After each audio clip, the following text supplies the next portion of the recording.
This is me Arju here, and I welcome to you my channel Mr. Teeth, where you get your dental concept dissected.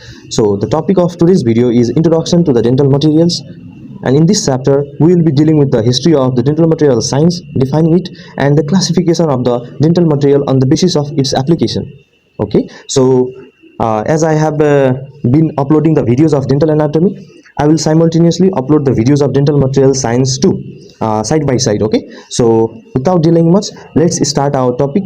So first of all, let's define the dental material. So dental material are those specialized materials that are used in a dentistry for the prevention, diagnosis, treatment, and the restoration of the dental issues. Okay, so similarly, dental material science is the study of the dental materials. So it is a study of the materials composition, physical, chemical, and the biological properties, and the material interaction with oral environment. Okay, so similarly, FDA have defined the dental material as they are the substances or the combination of the substances especially prepared and are presented for use in the dentistry. Okay, so now let's discuss about the history of the dental materials.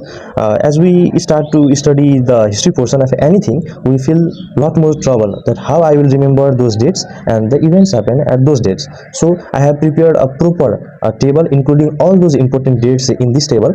So this table is one of the master table to remember all those timelines and the events happen at those dates. Okay, so all these points that I have mentioned here are just to be remembered. Okay, so I can't explain all those points, so I will go thoroughly with all those points here.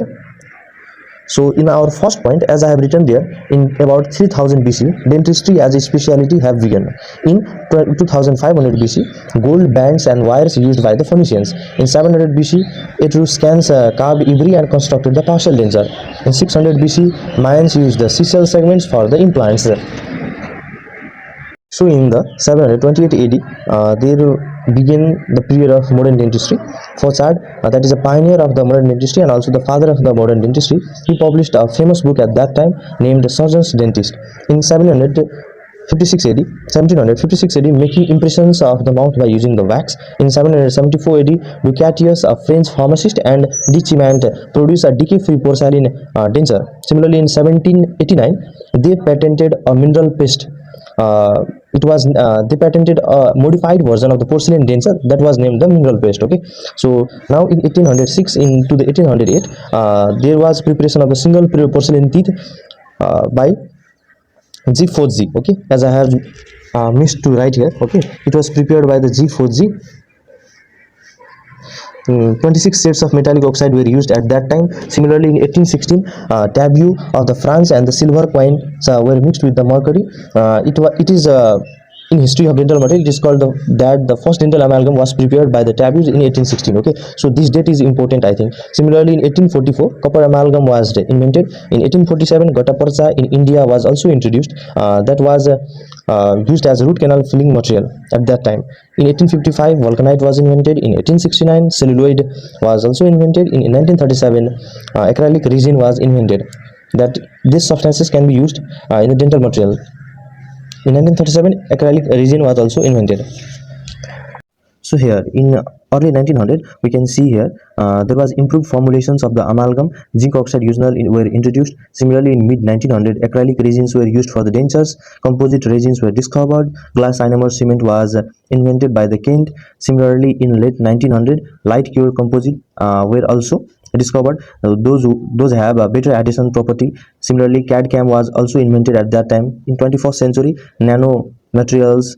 Okay, similarly bioactive materials like calcium silicates, zirconia ceramics, and tissue grafts were also discovered at that time. Okay, so I have completed almost a general history of all those dental materials. Now particularly I will be discussing with the history of the dental amalgam, as it is important too. So in 1818, Louis Nicolas Regnant, okay, he invented amalgam by addition of 1/10 of by weight of mercury to other metals. Similarly, after that in 1819, from England, named Joseph Bell discovered a dental silver amalgam. Okay, and it was named Bell's putty. After that, Trabue, it discovered silver paste. He added silver coins in mercury.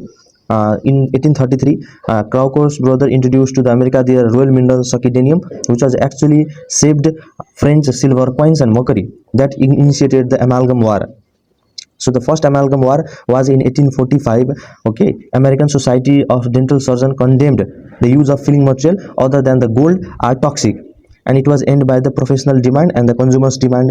And classical work done by the G.B. Black in the field of amalgam. He systematically studied all the properties of amalgam. In 1860 to 1890, experiments were done for improving the amalgam. Okay, so at that time, consumers demand and the professional demand increased so much that the use of amalgam was initiated. Also, the G.B. Black's done many of systemic studies and the properties of amalgam. Okay, actually, amalgam war is simply amalgam war means that at that time when the amalgam dental amalgam was firstly developed, at that time there were two populations of the people. One group of population would support the amalgam and say that it should be used in dentistry, but another group of people were denied that. Okay, they told that mercury shouldn't be used in our mouth. Okay, amalgam, as it contains the mercury, it is toxic to our body and it has many harmful effects, so it shouldn't be used as a restorative material.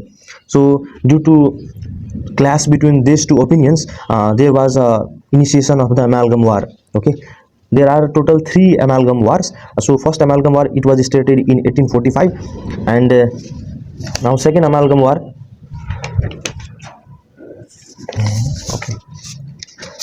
Okay, so now in second amalgam war, it was initiated in 1926 by a German physician, Alfred Stock showed mercury escapes in the form of vapor, causing the medical damages. And at that time, ADA defended silver amalgam and its widespread use was continued again. Okay, so American Dental Association defended to this, and they told that amalgam should be used as it has better and ideal restorative properties. So at that time too, its use were widespread and the use were continued. Similarly, at third amalgam war, it was initiated in 1981 by neurobiologist Max Hansen. Started it. Okay, and ADA remained adamant at that time too. It's safe and adamant at that time too, and it told that it is safe and should be changed and should change the code of ethics. They make the code that it is unethical for the dentist to recommend that the removal of amalgam because removal of the amalgam because of mercury. Okay, so they bring a certain code. That code would say that no any dentist can recommend that amalgam is harmful to our body as it contains mercury. Okay, so they bring sort of code at that time. Similarly, as I have written here, in 1929, ADA specification number, that is 1, is adopted for the amalgam. Okay, so this much is for the history, and it is quite boring topic in this chapter too. So there are only the dates to be remembered and the things what happened at that time. So I think once you will go through this, I have prepared the proper note for this. So after reading this note, I think you would be able to collect all those information that are required for us. So now in the classification of the dental material, on the basis of applications in a dentistry, there are preventive material, restorative material and auxiliary material. So here I will be discussing with the preventive material. First of all, so they are simply a polymer based material like as Pitt and Fisher sealants. Okay, so Pitt and Fisher sealants seals the tooth surface against the caries. Okay, similarly they also releases the fluoride. Another is fluoride varnishes, that releases the fluoride that prevents the demineralization. And our third is desensitizing agent. Okay, that decreases the sensitivity of the tooth. Now we will study about the restorative material. In restorative material, as I have written here, they are the synthetic component that is used to repair or replace the tooth structure. They are placed after the successful removal of the infected tissue. Okay, so based on the method of fabrication, there are total direct restorative material and indirect restorative material. Direct restorative material, indirect restorative material and temporary or provisional restorative material is also present there.